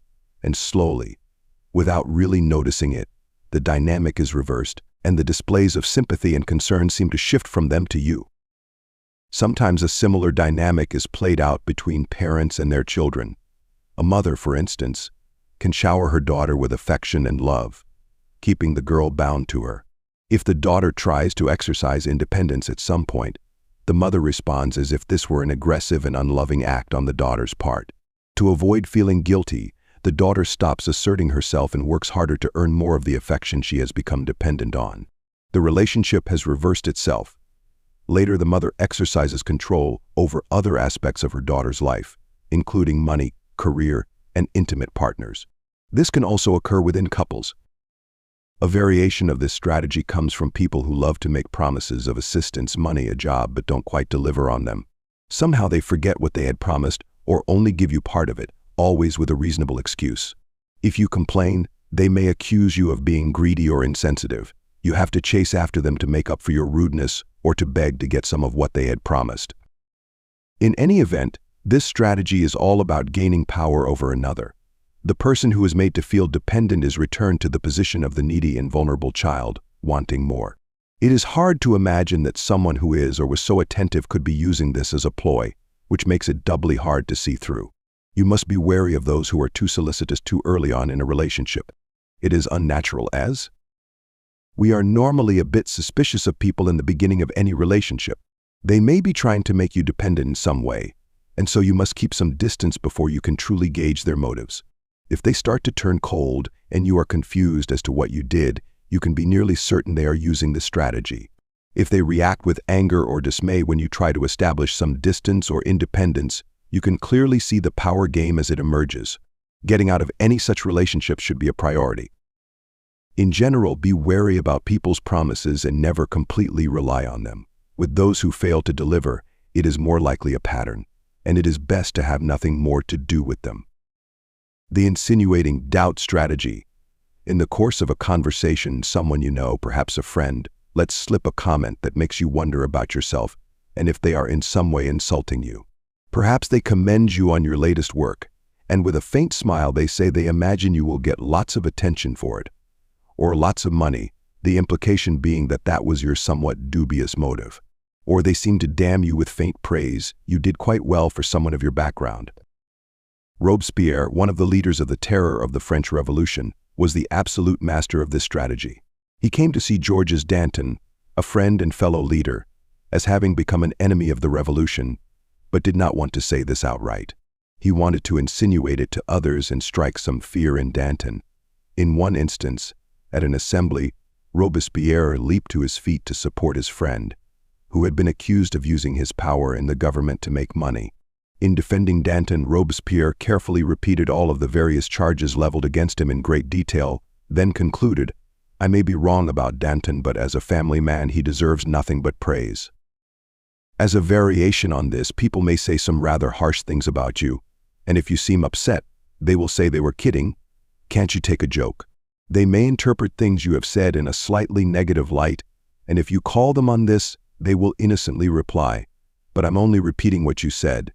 They may use these insinuating comments behind your back as well, to sow doubts in other people's minds about you. They will also be the first ones to report to you any bad news or bad reviews, or the criticisms of others, always expressed with sympathy, but secretly delighting in your pain. The point of this strategy is to make you feel bad in a way that gets under your skin and causes you to think of the insinuation for days. They want to strike blows at your self-esteem. Most often they are operating out of envy. The best counter is to show that their insinuations have no effect on you. You remain calm. You agree with their faint praise, and perhaps you return it in kind. They want to get a rise out of you, and you will not give them this pleasure. Hinting that you might see through them will perhaps infect them with their own doubts, a lesson worth delivering. The blame shifter strategy. With certain people, you feel irritated and upset by something they have done. Perhaps you have felt used by them, or they've been insensitive or ignored your pleas to stop behavior that is unpleasant. Even before you express your annoyance, they seem to have picked up your mood, and you can detect some sulking on their part. And when you do confront them, they grow silent, wearing a hurt or disappointed look. It is not the silence of someone with remorse. They may respond with a fine, whatever. If that's how you feel, any apologies on their part are said in a way, through tone of voice or facial expressions, that subtly conveys some disbelief that they have done anything wrong. If they are really clever, in response they might conjure up something you've said or done in the past, which you've forgotten but which still rankles them, as if you were not so innocent. It doesn't sound like something you've said or done, but you can't be sure. Perhaps they will say something in their defense that pushes your buttons, and as you get angry, they can now accuse you of being hostile, aggressive, and unfair. Whatever their type of response, you are left with the feeling that perhaps you were wrong all along. Maybe you overreacted or were paranoid. You might even slightly doubt your sanity. You know you felt upset, but maybe you can't trust your own feelings. Now you are the one to feel guilty, as if you were to blame for the tension. Better to reassess yourself and not repeat this unpleasant experience, you tell yourself. As an adjunct to this strategy, passive aggressors are often quite nice and polite to other people, only playing their games on you, since you are the one they want to control. If you try to confide in people your confusion and anger, you get no sympathy, and the blame shifting has double the effect. This strategy is a way of covering up all kinds of unpleasant behavior, of deflecting any kind of criticism, and of making people skittish about ever calling them on what they are doing. In this way, they can gain power over your emotions and manipulate them as they see fit, doing whatever they want with impunity. They are exploiting the fact that many of us, since early childhood, are prone to feeling guilty at the slightest impetus. This strategy is used most obviously in personal relationships, but you will find it in more diffused form in the work world. People will use their hypersensitivity to any criticism and the ensuing drama they stir up to dissuade people from ever trying to confront them. To counter this strategy, you need to be able to see through the blame shifting and remain unaffected by it. Your goal is not to make them angry, so don't get caught in the trap of exchanging recriminations. They are better at this drama game than you are, and they thrive by their power to rankle you. Be calm and even fair, accepting some of the blame for the problem, if that seems right. Realize that it is very difficult to get such types to reflect on their behavior and change it. They are too hypersensitive for this. What you want is to have the requisite distance to see through them and to disengage. To help in this, you must learn to trust your past feelings. In the moments they are irritating you, write down what they are doing and memorialize their behavior. Perhaps in doing so, you will realize that you are in fact overreacting. But if not, you can return to these notes to convince yourself that you are not crazy and to stop the blame-shifting mechanism in its tracks. If you don't allow the shifting to occur, they might be discouraged from using this strategy. If not, it is best to lessen your involvement with such a passive aggressor. The passive tyrant strategy, the person you are working for seems to be bubbling with energy, ideas, and charisma. They are a bit disorganized, but that is normal. They have so much to do, so much responsibility and so many plans, they can't keep on top of it all. They need your help, and you strain every fiber of your being to provide it. You listen extra hard to their instructions and try to execute them. Occasionally they praise you, and this keeps you going, but sometimes they rail at you for letting them down, and this sticks in your mind more than the praise. You can never feel comfortable or take your position for granted. You have to try harder to avoid these nasty temperamental rants. They're such perfectionists with such high standards, and you're not measuring up. You rack your brain to anticipate their needs and live in terror of displeasing them. If they were actively ordering you around, you would simply do what they asked. But by being somewhat passive and moody, they force you to work doubly hard to please them. This strategy is generally used by those in power on their underlings, but it could be applied by people in relationships, one partner tyrannizing the other by simply being impossible to please. The strategy is based on the following logic. If people know what it is that you want and how to get it for you, they have some power over you. If they follow your instructions and do your bidding, you cannot criticize them. If they are consistent, you can even grow dependent on their work, and they can squeeze concessions out of you by threatening to leave. But if they have no idea what actually works, if they can't exactly discern what kind of behavior draws praise and what draws punishment, they have no power, no independence, and can be made to do anything. As with a dog, an occasional pat on their shoulder will deepen their submission. This was how Michael Eisner exercised dictatorial control over everyone around him, including Jeffrey Katzenberg. See Chapter 11 for more on this. If people quit on these tyrants, they are fine with that. This demonstrates that the individual retains some independence, and they will find a replacement who will be more submissive, at least for the time being. They may also increase their difficult behavior to test certain individuals and get them to quit or submit. Such tyrants may try to act like helpless children. They are the temperamental artist or genius type, so naturally brilliant and absent-minded. Their pleas for assistance from you and their urgent need for you to do more seem to express their vulnerability. They use such feigned weakness to justify the ugly nature of their tyranny. It is very hard to strategize against such types, because most often they are your superiors and have real power over you. They tend to be hypersensitive and prone to anger, which makes any form of resistance or inner detachment hard to maintain. Overt rebellion will only make the situation worse. You must first realize that this strategy of theirs is more conscious than it appears.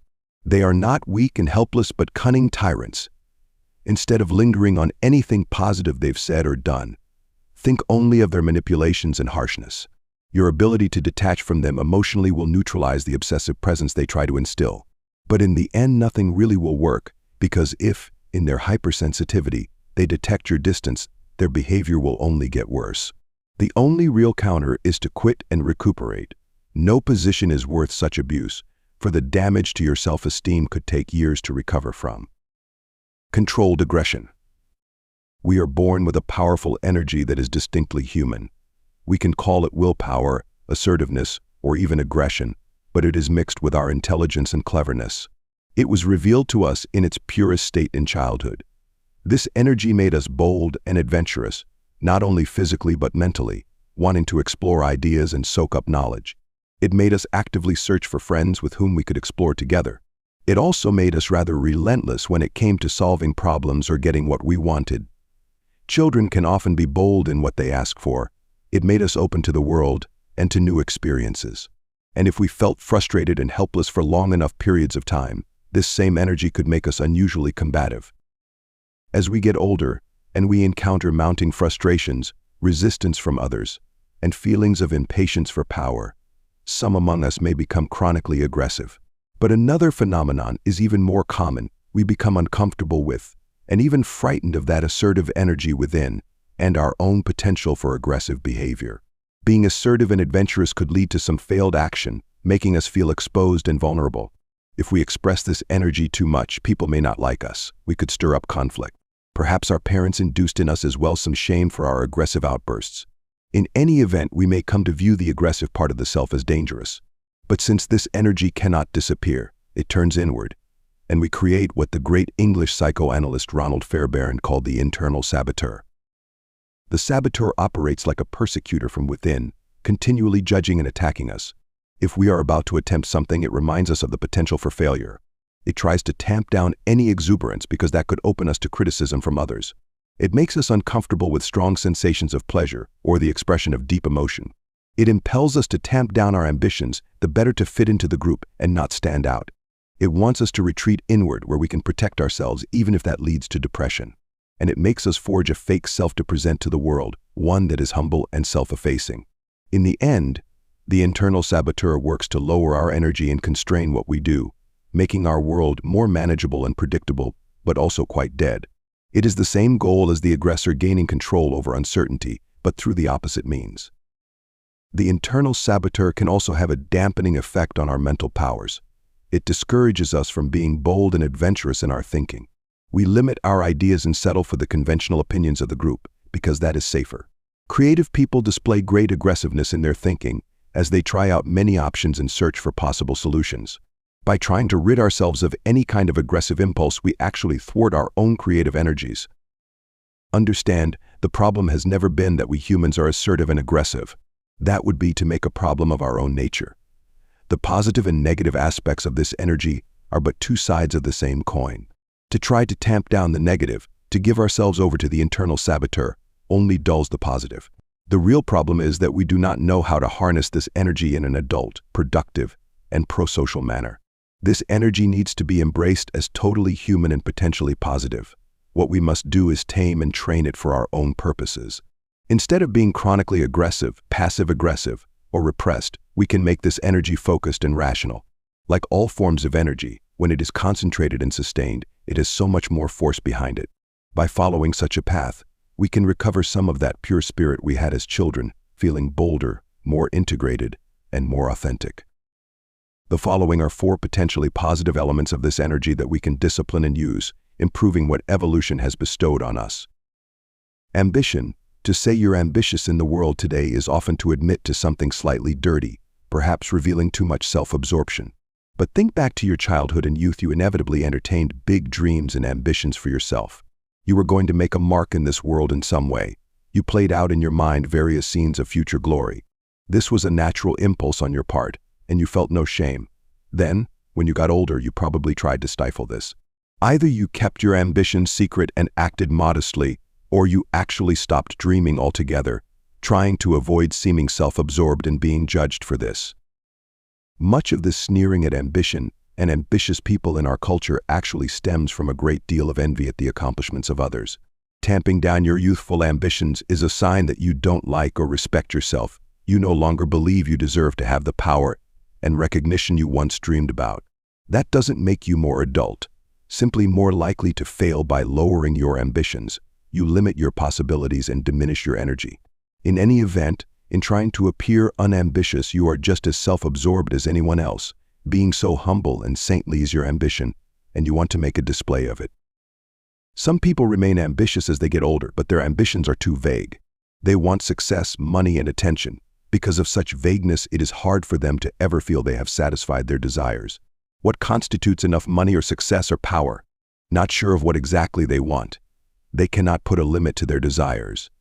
And although it is not the case in every instance, this can lead them to aggressive behavior, as they continually want more and don't know when to stop. Instead, what you must do is embrace that childish part of you, revisit your earliest ambitions, adapt them to your current reality, and make them as specific as possible. You want to write a particular book, expressing some deeply held ideas or emotions. You want to start the kind of business that has always excited you. You want to create a cultural or political movement to address a particular cause. This specific ambition might be grand enough, but you can visualize quite clearly the endpoint and how to get there. The more clearly you see what you want, the likelier you are to realize it. Your ambitions may involve challenges, but they should not be so far above your capacity that you only set yourself up for failure. Once your goal is realized, however long that takes, you now turn to a new ambition, a new project, feeling tremendous satisfaction that you reached the last one. You do not stop in this upward process, building momentum. The key is the level of desire and aggressive energy you put into each ambitious project. You don't infect yourself with doubts and guilt. You are in harmony with your nature, and you will be amply rewarded for that. Persistence. If you observe infants, you will notice how willful and relentless they are when they want something. Such persistence is natural to us, but it is a quality that we tend to lose as we get older and our self-confidence fades. This is often what happens later in life when we face a problem or some resistance. We summon up the energy to attack the problem, but in the back of our mind, we have some doubts: are we up to the task? This ever so slight diminishment in self-belief translates into a reduction in the energy with which we attack the problem. This leads to a less effective result, which raises the volume of the background doubts even more, lessening the effect of our next action or blow. At some point, we admit defeat and give up, but we inevitably give up too soon. We surrender inwardly long before we surrender outwardly. What you must understand is the following: almost nothing in the world can resist persistent human energy. Things will yield if we strike enough blows with enough force. Look at how many great people in history have succeeded in this way. It was painstaking persistence over several years that allowed Thomas Edison to invent the proper form of the light bulb and Marie Curie to discover radium. They simply continued where others had given up. Over the course of 10 years, it was through continual thought experiments day and night, exploring every possible solution, that Albert Einstein finally came up with the theory of relativity. In the spiritual realm, the great 18th century Zen master Hakuin was able to finally reach full enlightenment and revive a dying branch of Zen because he applied himself to the task with relentless persistence over the course of some 20 years. This is aggressive energy, undivided from within, aimed with laser focus at a problem or resistance. It is because the infant or the scientist or the aspiring practitioner of Zen wants something so badly that nothing will deter them. They understand the power of persistence, and so it becomes a self-fulfilling prophecy. Knowing its value, they are able to summon up the energy and self-belief to solve the problem. They are adopting Hannibal's motto: "I will either find a way or make a way. You must do the same." The trick is to want something badly enough that nothing will stop you or dull your energy. Fill yourself with the requisite desire to reach a goal. Train yourself to not give up as easily as you did in the past. Keep attacking from new angles, in new ways. Drop the background doubts and continue striking with full force, knowing that you can break through anything if you don't let up. Once you sense the power in this form of attack, you will keep returning to it. Fearlessness. We are bold creatures by nature. As children, we were not afraid to ask for more or assert our will. We were remarkably resilient and fearless in so many ways. Timidity is a quality we generally acquire. It is a function of our mounting fears as we get older and a loss of confidence in our powers to get what we want. We become overly concerned with how people perceive us and worry what they will think if we stand up for ourselves. We internalize their doubts. We become afraid of any kind of conflict or confrontation, which will churn up emotions and lead to consequences we cannot predict or control. We develop the habit of backing down. We don't say what we feel even when it would be appropriate, and we fail to set boundaries to people's harmful behavior. We find it hard to ask for a raise or a promotion or the respect due to us. Losing our bold spirit a positive form of aggression, is losing a deep part of ourself, and it is inevitably painful. You must try to recover the fearlessness you once possessed through incremental steps. The key is to first convince yourself that you deserve good and better things in life. Once you feel that, you can start by training yourself to speak up or even talk back to people in everyday situations if they are proving to be insensitive. You are learning to defend yourself. You might call people on their passive-aggressive behavior or not be so timid in expressing an opinion that they may not share or in telling them what you really think of their bad ideas. You will often come to realize that you have less to fear in doing this than you had imagined. You might even gain some respect. You try this out in small ways every day. Once you lose your fear in these less dramatic encounters, you can start to ramp it up. You can make greater demands on people that they treat you well or honor the quality work that you do. You do this without a complaining or defensive tone. You make it clear to bullies that you are not as meek as you seem, or as easily manipulated as others. You can be as relentless as they are in defending your interests. In negotiations, you can train yourself not to settle for less, but to make bolder demands and see how far you can push the other side. You can apply this growing boldness to your work. You will not be so afraid to create something that is unique or to face criticism and failure. You will take reasonable risks and test yourself out. All of this must be built up slowly, like a muscle that has atrophied, so that you don't risk a large-scale battle or aggressive reaction before you have toughened yourself up. But once you develop this muscle, you will gain the confidence that you can meet any adversity in life with a fearless attitude. Anger. It is natural and healthy for you to feel anger at certain types of people, those who unfairly block your advancement, the many fools who have power but are lazy and incompetent, the sanctimonious critics who espouse their cliches with so much conviction and attack you without understanding your views. The list could go on forever. Feeling such anger can be a powerful motivating device to take some kind of action. It can fill you with valuable energy. You should embrace it and use it throughout your life for such a purpose. What might make you hold back or tamp down your anger is that it can seem to be such a toxic and ugly emotion, as it often is in our culture. What makes anger toxic is the degree to which it is disconnected from reality.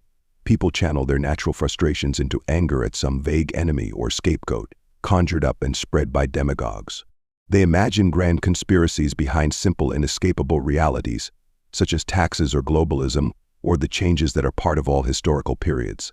They believe that certain forces in the world are to blame for their lack of success or power, instead of their own impatience and lack of effort. There is no thought behind their anger, and so it leads nowhere or it becomes destructive. You must do the opposite. Your anger is directed at very specific individuals and forces.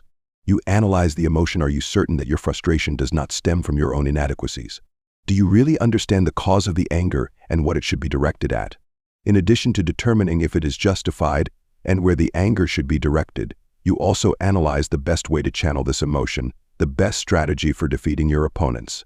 Your anger is controlled, realistic, and targeted at the actual source of the problem, never losing sight of what initially inspired the emotion. Most people engage in some cathartic release of their anger, some giant protest, and then it goes away and they slip back into complacency or become bitter. You want to cool your anger, bring it more to a simmer than a boil. Your controlled anger will help give you the resolve and patience you will need for what might be a longer struggle than you had imagined. Let the unfairness or injustice lie in the back of your mind and keep you energized. The real satisfaction comes not in one spasm of emotion, but in actually defeating the bully and exposing the narrow-minded for who they are. Do not be afraid to use your anger in your work, particularly if it is allied to some cause, or if you are expressing yourself through something creative. It is often the sense of contained rage that makes an orator so effective. It was the source of much of the charisma of Malcolm X. Look at the most lasting and compelling works of art, and you can often read or feel the restrained anger behind them. We are all so careful and correct that when we feel the carefully channeled anger in a film or a book or wherever it is like a fresh wind. It attracts all of our own frustrations and resentments and lets them out. We recognize that it is something real and authentic. In your expressive work, never shy away from anger but capture and channel it, letting it breathe into the work a sense of life and movement. In giving expression to such anger, you will always find an audience. Power is required for communication. To stand before an indifferent or hostile group and have one say, or to speak honestly to a friend truths that go deep and hurt, These require self-affirmation, self-assertion, and even at times aggression. Rollo May.